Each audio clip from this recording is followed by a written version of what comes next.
In the studio, happy to have Bills tight end Tyler Kroft with us. John Murphy, Steve Tasker, and Bills tight end Tyler Kroft. Welcome, Tyler. I think we were just talking. You're on the phone with us around March when you signed this. First time we get you face-to-face out here. Thanks for doing this. Yeah, awesome, guys. Thanks for having me. How was practice today? It was great. Yeah, it was a lot of fun out there running around. I think we had some good energy out there, and we got some things done, which was nice. Yeah, we've been, because all the Bills fans and us too, we've been watching and waiting for you to come in, and how it must have been really frustrating because you put in a lot of time on your foot injury. They knew that going in, it was going to be a while, but then when you finally got healthy, you tweaked your man. You must have been just like, puking in the sink because you were so upset. But you finally got it together. You've been in the last couple of games. How do you feel? Yeah, it feels great being out there. Like you said, it was a little bit of a long road getting out there. We had a speed bump in there a few weeks ago, but yeah, I mean, it was awesome being out there, and yeah, I miss playing for sure. The injury, the first injury back in the spring, and then you had all the training camp. What was that like for you to go to be at camp every day and to watch everybody, working through the offense? It had to be difficult, I would think, even back then. Yeah, there's a level of discomfort and comfort when you're trying to learn a new offense, be around the guys, and it's a whole new system. So part of that's feeling my way into it. My first time going away for camp, so there's a lot of new experiences in there, and I was just trying to be the best I could each day, being as attentive as I could in the film room, because when I was coming back that the Bullets were going to be live and we had to be ready. And how different doesn't it? Because I've been through it myself as a player. When you're watching, you're going through the film study, you're watching these guys practice, so you can't take any live reps. And then when you finally get on the field and you start working back into it, man, things accelerate really fast. Oh yeah, for sure. Like I said, that everyone out there is getting paid, so the speed of the game is definitely going to be up. It's the best of the best out there, so adapting that speed and getting used to it was obviously a process. Tyler, I believe, I'm just going to say this. I think you guys have an interesting tight end room with you. I've been in the league for a little bit now in your fifth year, a couple of rookies, and Lee Smith, who's like everybody's grandfather, everybody's uncle maybe, right? Uncle, I'll say uncle. What's that like with the composition of your room and maybe the different personalities in there? Yeah, we have a fun room. I love the room we got there. Like you said, Lee's like the big uncle to everyone. I feel like the middle child in there a little bit. So like you said, we got the rookies and we got Big Lee, but I feel like everyone knows their role. Everyone embraces their role there. I don't think we have a lot of me personalities in that room, which is awesome. We got a lot of guys that really care about each other and want each other to succeed. So I think that shows up on tape when you see us. You've been in the league for 5 years, so you've been around, and Lee, you've probably had conversations with him. Daboll, especially early in the season, I mean, they use different combinations of you guys a lot. So there's different, you and Knox, you and Lee, the three of you together. And so that's got to be kind of fun, but it's also kind of be some mental hoops. Is that part of what the entire offense is going through, trying to get acclimated to all of that? Yeah, I would say we do. I think we do a good job varying the personnel groups and just giving defenses, trying to keep them on their toes and having them make changes and checks based on the bigger guys on the field, obviously trying to put them in uncomfortable situations. But it's fun when you can get creative with that and see how we can attack the defense. We're with Tyler Kroft, Bills tight end, who had his first 2 receptions as a Buffalo Bill in Sunday's game against Philadelphia. Tell us about that, Tyler. The first one was like 23 yards, right? You were able to really make a big play there. They had to feel good to get that first catch in and make such a big play in that game. Yeah, for sure. Like you said, it was a long off season, so getting out there and getting that first catch was a lot of fun. And go ahead, Steve. No, I was going to.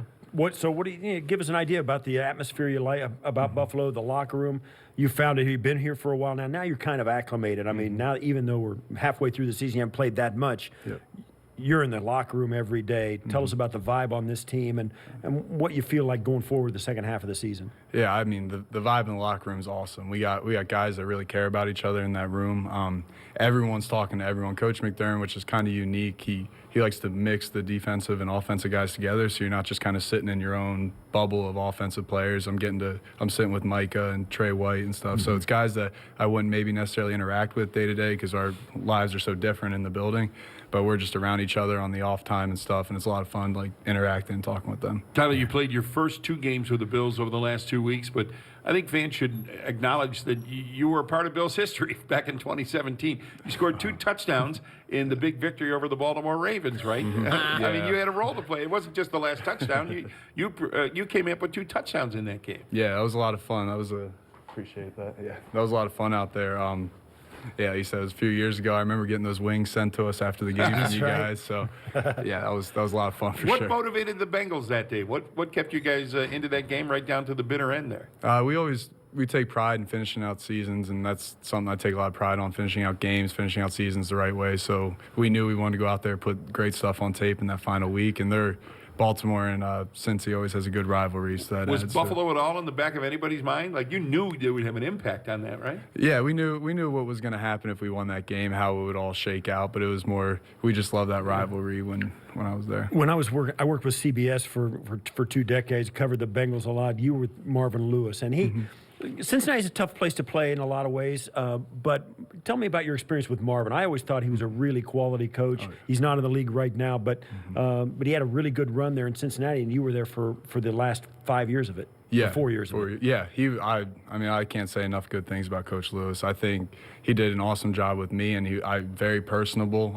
Honestly, I don't really have a bad thing to say about Coach Lou. I feel like he's a great dude. I think he's out in Arizona now. Right, he's helping Herm Edwards, Yeah. So he's out there. I mean, I appreciate Coach Lou and what he did for me, and I always thought he was awesome. Hey, Tyler, we're talking about the spectacular finish, the Bengals and the Ravens 2 years ago, and our research staff, they're amazing, came up with a high school game that you played in for Downington East in Pennsylvania, a big game against Pencrest, right? 37 seconds left. Can you describe, I think we have some of the plays that folks are watching on the, this is a pass that goes through your hands and is intercepted for a touchdown that puts, well, you talk about it. Tell me what the circumstance was here. Yeah, we were trying to get the final drive of the game. We ended up throwing a pick six, with about 30 seconds left. We threw a few hitch routes to get us down the field, and then this was the last play of the game where jumping up over top of them, and we ended up winning the game. That was a lot of fun there. We went for 2 and ended up taking the win there to get 49-48, which was awesome. What a finish. Oh, you went for 2. Yeah, I went for 2. And this is the 2-pointer here. Yeah, our running back broke a few tackles here. It's got to be one of your favorite amazing, all-time games, I would think, right? Yeah, it was a real fun game right there. I was thinking last week, Downington is near Philadelphia. Did you grow up an Eagles fan? Yeah, we play. I grew up watching the Eagles, watching McNabb and those guys. But so that was fun watching them through the heyday. All right, last question for me. You got the Washington Redskins coming in. You got hit in the mouth by the Eagles. You could feel they were embarrassed and highly motivated coming in. This Washington team could be the same thing. Don't know who you're going to see at quarterback, but what's the vibe? What's your message, or has been the message from the coaching staff about getting ready for these guys? We're going to zero in on fundamentals, and we got to go out there and just play our quality of game. We're blocking out a lot of the noise, the extra stuff, and we're zeroing in and really focusing on what we can control, because at the end of the day, that's what we can control. So we're honing in on the fundamentals to make sure everything's looking right, and just so we can go out there and play a complete full game. Blocking out the noise. Do you consider us noise? Are we noise? No, you guys aren't noise. Never. Thank you. Good. Thank you. Hey, Tyler, thanks. Thanks for coming in. Yeah, Hang in there. Tyler Kroft, you, Bills tight end, joining us. We're coming back in a moment. One Bills Live, presented by Kaleida Health on Buffalo Bills Radio.